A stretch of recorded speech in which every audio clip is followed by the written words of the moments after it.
அத்தியாயம் 10.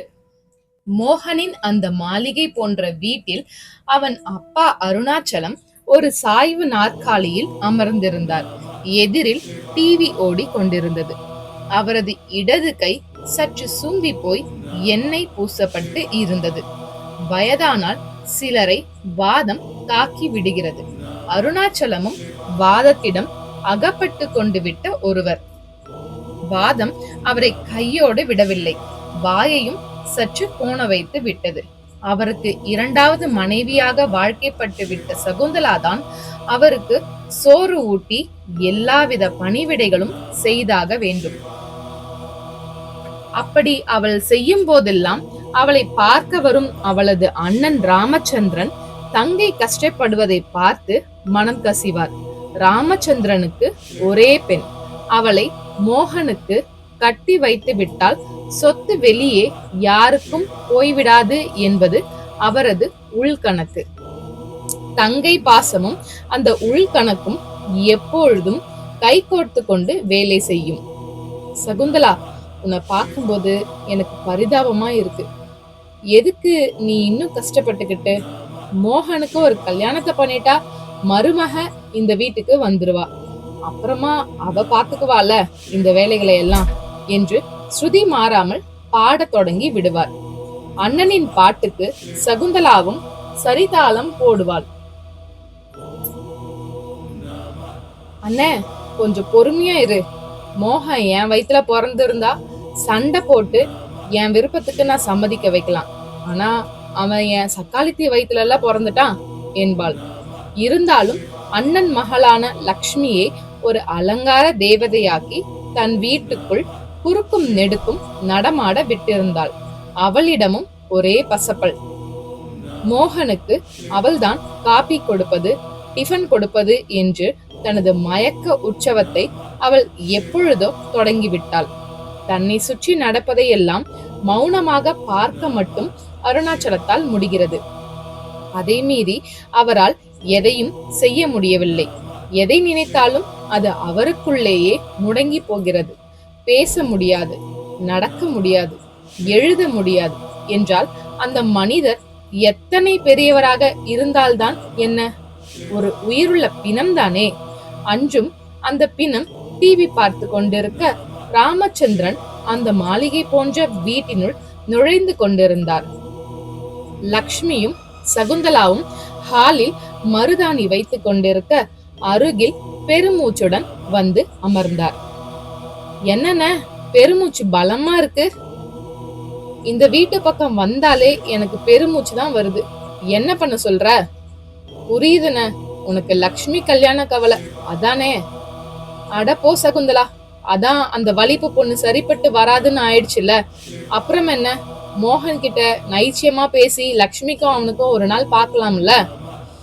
இதுக்கு பதிலா நான் சொல்றதை விட உன் மகளே சொல்றதுதான் சரியா இருக்கும்.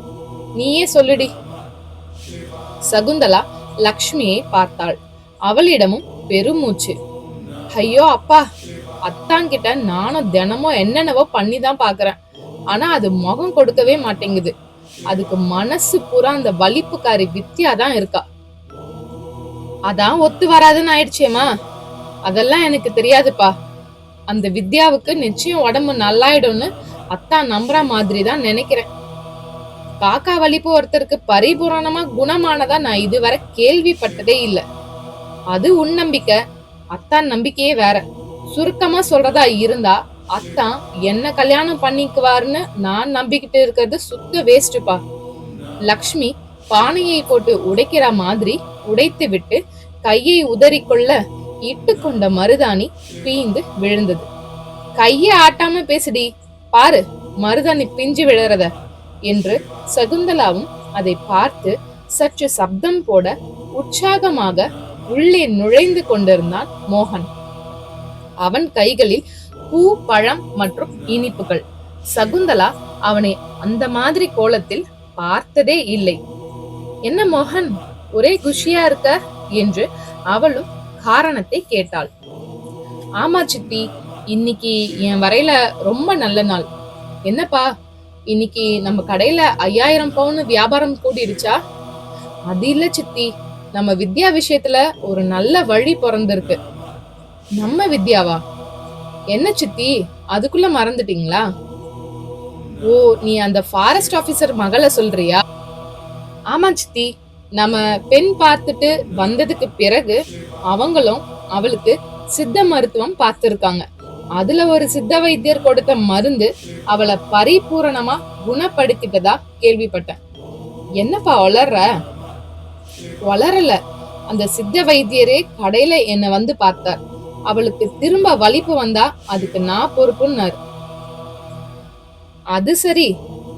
அது அந்த மெக்கானிக் பையன் உன்னை இப்ப ஏமாத்த தொடங்கிட்டானா?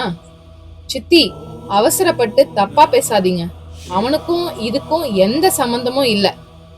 அப்படின்னா அப்படின்னா நான் அந்த வித்யாவை தான் கட்டிக்க போறேன்னு சொல்ல வந்தேன். இதுக்கு மேலயும் நான் அவளை சோதிக்க தயாரா இல்ல. மோகன், காதலுக்கு கண் கிடையாதுங்கிறது சரியாதான் இருக்கு. தயவு செஞ்சு நான் சொல்றத கேள். நாளைக்கு நீ அவளை கல்யாணம் பண்ணி கூட்டிக்கிட்டு வந்த நிலையில அவ தனியா சமையல் கட்டுல காய் நறுக்கும் போதோ இல்ல மொட்டை மாடியில துணி உலர்த்தும் போதோ அவளுக்கு வலிப்பு வந்தா என்ன ஆகும்னு யோசிச்சுப்பார்.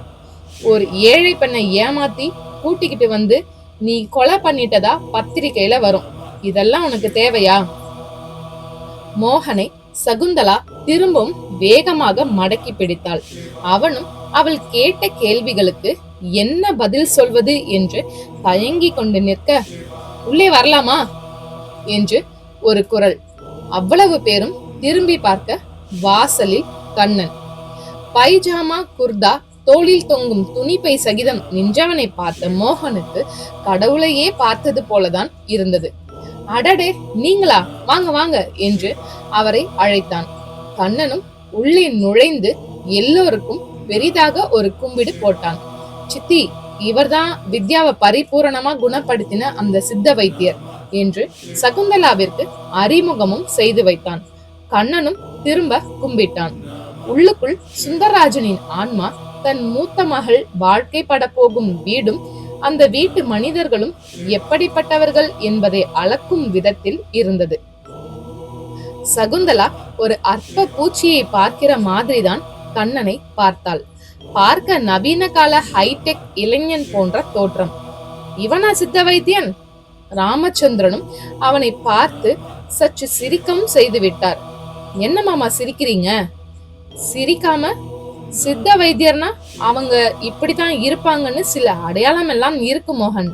இந்த ஆளை பார்த்தா காலேஜ் படிக்கிற வாலிபனை பார்க்கிற மாதிரில இருக்கு. தோற்றத்துக்கும் வைத்தியத்துக்கும் சம்பந்தம் இல்ல சித்தி.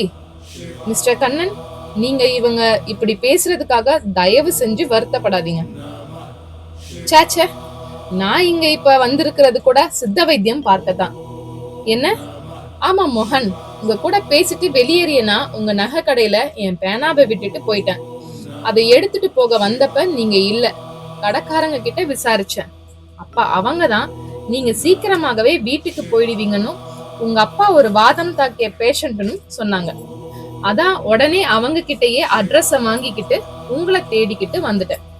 ஓ, அப்ப நீங்க எங்க அப்பாக்கு வைத்தியம் பார்க்க போறீங்களா? நிச்சயமா. வித்யா விஷயத்துல உங்களுக்கு அப்புறம் இவங்களுக்கு இருக்கிற சந்தேகத்தை எல்லாம் உங்க அப்பாவை குணப்படுத்தி காட்டி என்னால போக்க முடியும். கண்ணனின் தன்னம்பிக்கை மோகனை பரவசப்படுத்தியது. வெரி குட் சார், நல்ல முடிவு. இப்பதான் உங்களை பத்தி இவங்க கிட்டையும் நான் பேசிக்கிட்டு இருந்தேன். அதுக்குள்ள நீங்களே வந்துட்டீங்க. சரி, உங்க அப்பாவை பார்க்கலாமா? தாராளமா வாங்க, அந்த ரூம்ல தான் இருக்கார். மோகன் படு வேகமாக கண்ணன் கையை பிடித்து இழுத்து கொண்டு அந்த அறையை நோக்கி சென்றான். சகுந்தலாவும் ராமச்சந்திரனும் பின்னாலேயே ஓட லக்ஷ்மி அப்பொழுதே தனக்கு ஒரு முடிவு வந்து விட்டதை யூகித்து விட்டாள். தன் மருதாணி கரங்களை சோகமாக பார்த்தவள் அதை ஒரு சின்ன சோகத்தோடு பீத்து போட தொடங்கினாள். அறைக்குள் அருணாச்சலம் நாற்காலியில் விழுந்து கிடக்க எதிரில் டிவியில் சீரியல் ஓடிக்கொண்டிருந்தது. மோகன் முதல் காரியமாக போய் டிவி சுவிட்சை ஆஃப் செய்தான்.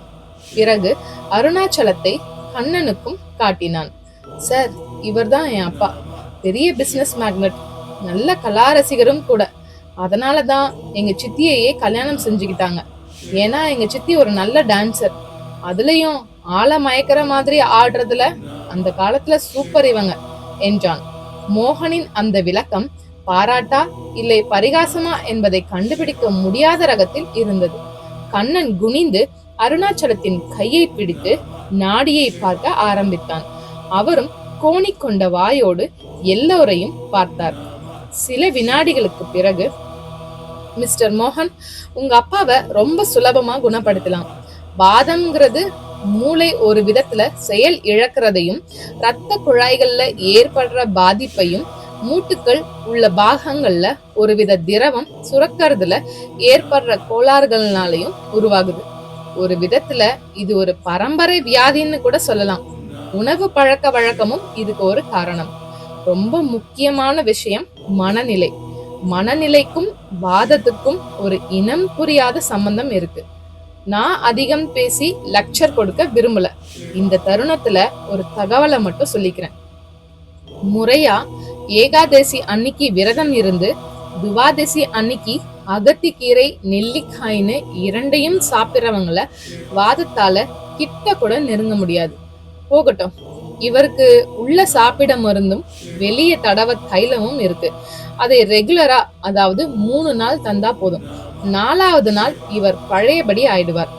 கண்ணனின் விளக்கம் அருணாச்சலம் கண்களில் ஒரு ஒளியை உருவாக்கி இருந்தது.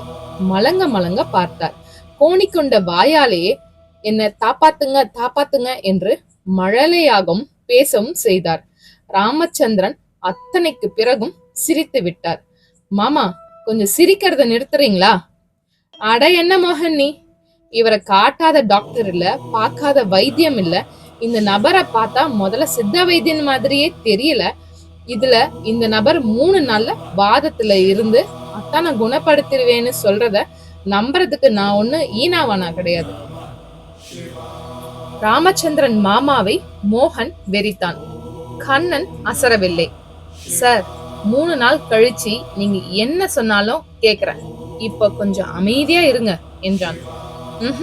மாமா அடங்கவில்லை. ஏய், 3 நாள்ல நீ இந்த வீட்டையே மொட்டை அடிச்சுட்டு ஓடி போயிடுவ. அப்புறம் உன்னை நாங்க எங்க போயின்னு தேடுறது? ராமச்சந்திரனின் அந்த ஆக்ரோஷமும் கிண்டலும் கண்ணனை கூட சற்று கோபப்படுத்தி விட்டது. கொஞ்சம் கைய நீட்டுறீங்களா என்றான். எதுக்கு? சும்மா நீட்டுங்க சொல்றேன். என்ன கைரேகை பார்க்க போறியா? நீட்டுங்க நீட்டுங்க சொல்றேன். என்ன ஏதாவது வித்த காட்ட போறியா? ஆமா, 3 நாள் நீங்க பேசக்கூடாது.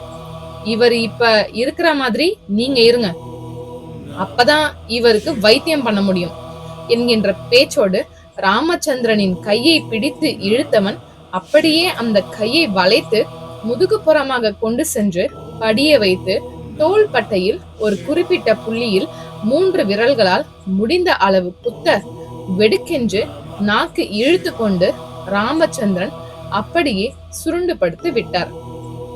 சகுந்தலா அதை பார்த்து அதிர துணிப்பையில் இருந்து கண்ணன் மருந்துகளை எடுத்து கொடுத்தான். அதை எப்படி சாப்பிட வேண்டும் என்றும் சொல்லி முடித்தான். மாமா மரவட்டை போல சுருண்டே கிடந்தார். சகுந்தலா அதை பார்த்து அலறினாள். இந்தாப்பா, என் அண்ணனை நீ இப்படி செய்திருக்கிறதெல்லாம் ரொம்ப தப்பு. முதல்ல இவரை சரி செய்துட்டு மறுவேலை பார் என்றாள். கண்ணன் அசரவில்லை. உங்க கணவர் குணமாகிற வர பொறுத்துருங்க. வாய் இருக்குன்னு இவர் மனச கடிச்ச கடிக்கு இந்த தண்டனை ரொம்ப கம்மி என்றவாறே மோகனின் தோளை தட்டி கொடுத்து விட்டு புறப்பட மோகனிடம் பிரமிப்பு, திகைப்பு, மகிழ்ச்சி என்று பலவித உணர்வலைகள். இந்த நாவலோட தொடர்ச்சியை அடுத்த காணொளியில பார்க்கலாம். வாழிய செந்தமிழ் செம்மொழியாய்.